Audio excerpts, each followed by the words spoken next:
Welcome to the Chicken Crew Hatching Out Facts, a chicken fact podcast brought to you by the exceptional Pottsboro Area Library and Raise Up Radio. Stay tuned to the end of the episode for more information on Raise Up Radio's program and mission. Today's experiment takes another look at the egg's shell, specifically at what happens when you remove it without breaking the egg membrane. This is an overnight experiment, so let's set up the egg now and watch the beginning of the chemical reaction while Shane and John Pine talk about proper chicken care.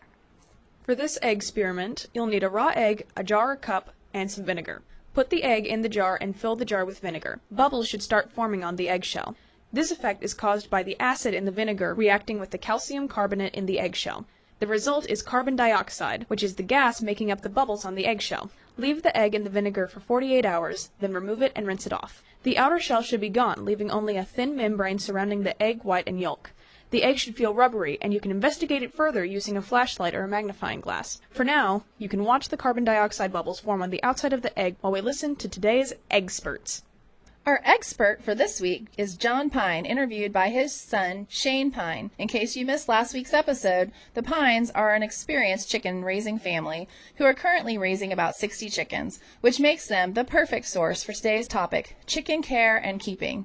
How many breeds of chickens are there? There's around 60 to 100 different breeds. I think there's different specifications and expectations for chickens in different countries, and some chickens are considered the same as other chickens or in the same family as those chickens, and so when you read their literature, you find less types of chickens. And then some chickens are just considered, chickens on their own in some countries, and that's where you get 100 different breeds. How do chickens eat and digest? Chickens peck at their food to break it down. If they catch bugs and things, they'll kill the bug and then slam it on the ground and peck it and break it apart a little bit before they swallow it down sometimes. And a lot of them will eat grit and small pebbles and things like that, and that gets into their crop and it helps grind away the food in there, since their digestive tract has to have that pre-digested, and they don't have teeth, so they don't chew. So they just swallow it down there. The rocks and the grit and stuff breaks it up, and then they just swallow it down and digest it. How do we protect chickens from predators? It's not really hard to keep them protected from predators. It does take a little practice because some predators are pretty smart, but you need to have a place for them to be put up at night or where they can get up high at night away from raccoons and possums. Most of the time during the daytimes you don't have a lot to worry about, but they do need some trees or some kind of cover to run under, because the hawks will try to get the smaller chickens. So when there's aerial predators, they need something to run underneath. Do you know if different countries have different regulations when it comes to raising chickens and preparing eggs? For example, are chicken breeders and chicken farms required to meet certain standards? Absolutely. If you're in any country, I would imagine there's different laws about keeping eggs and keeping chickens, and especially in urban and city-type areas, there's lots of laws about chickens. But if you're doing any kind of commercial production, there's going to be regulations pretty much anywhere you're at in the developed world. If you're just raising chickens in your backyard, in America, it's pretty relaxed. The laws change a little bit state to state, but if you live outside city limits, you can pretty much just raise chickens and have eggs and sell eggs, and unless you sell a certain amount of eggs in a year, then there's no regulations. How long does it take for eggs to hatch? Generally 21 days. Sometimes they can hatch a day early or a couple days late, but for the most part it's 21 days.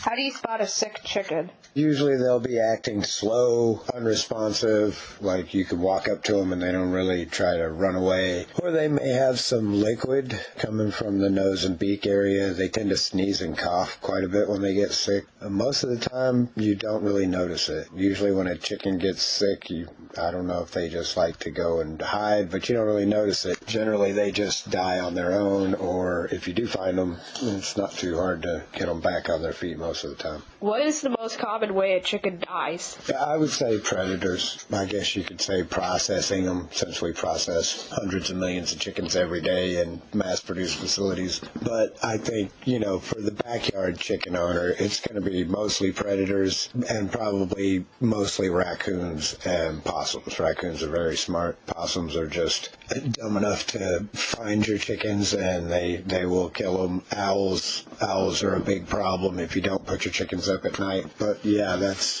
for me the most common way for a chicken to just die is to be eaten by a predator. Why do chickens have pecking orders? It's a social structure like a lot of the other biological beings on the planet. I mean, ants have a very strict social structure. Bees, wasps all have a strict social structure. Humans, we have a societal social structure. Chickens are much like that. Somebody's got to be first and somebody's got to be last, and they just work that out on their own. Why do only eggs fertilized by a rooster hatch? It takes two. You have to have genes from the male and the female, and there's a mating process, and then an egg fertilization process, and then an egg, and then a new chicken. Is there anything you want us to know about chickens? Yeah, they're not just dumb animals. They're a lot smarter than people give them credit for. I think they have more emotion than people give them credit for, and then some people even keep chickens as pets, just like most people keep cats and dogs. I think a lot of people just think of chickens as a dumb bird, but they're really not. They're pretty smart. They can figure things out. They remember people. They remember their names. They're a lot smarter than they get credit for. I think a lot of the bird species are, not just chickens. Do you have any fun chicken stories or experiences to share with us? Yeah, we were given some eggs by a lady who brought them in, I think from New York or something, a couple years ago, or last year. They were just supposed to be some silkies, and then they turned out to be some specialty silkies, Splash. So that's exciting for us because we breed silkies, and now we'll have this new genetic off-breed in our coop, and it's just fun to watch them hatch and be surprised by what comes out. Thanks for joining us this week. Don't lose your head, because we'll be right back next week with more chicken facts, egg trials, and the answer to the question, what is raising chickens really like? If you can't wait that long to learn about raising chickens in the real world, check out the Pottsboro Library's website at pottsborolibrary.com to see our map of real chicken supply assets and the owners in the area. That's POTTSBORO library.com.